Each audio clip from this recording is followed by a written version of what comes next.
Toledo Walleye halfway to a Kelly Cup championship as we welcome in Matt Melzak, the voice of the Walleye, as Toledo continues their winning ways. Another sweep as they swept Wheeling right out of the Central Division Finals. Yeah, pretty impressive to do that to a team that got a lot of help from the American Hockey League. You got, what, 11, 12 players in your lineup from the AHL level, and to take apart that team basically the way they did was even more impressive, I think, when you look at it, just because of the fact that when you look back to the first round, the way Wheeling really dominated a very good Indy squad, a team that Toledo played very tight games with against Indy all season long, and then the way the Walleye just kind of ran through them. I mean, they were some close games, obviously. Overtime game 1, overtime game 4, tight game in game 2 that Toledo pulled away late, and then obviously game 3 ended up being more Toledo's favor. But I mean, what a series, and it's the way that this team has just gone about their business over this 22-game stretch. Start defensively and move on offense.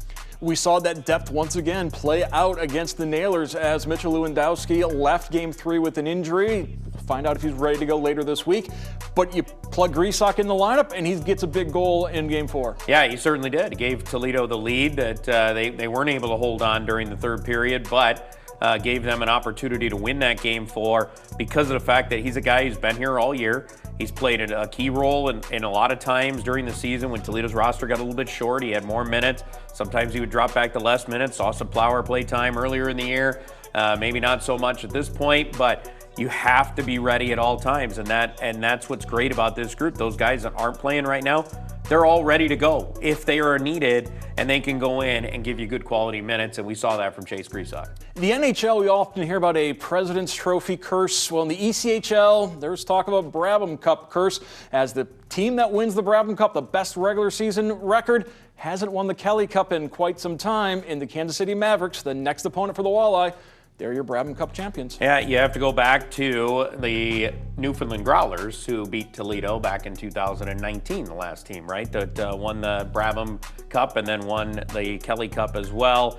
Yeah, so Kansas City, they get the home ice. Mark, it's an interesting series because you get the first 3 at home. Good for Toledo. They get a guaranteed 3 gates, which is awesome. And it gives them a chance to really get off on the right foot in this series. Yeah, Walleye and the Mavericks did not play this year in the regular season.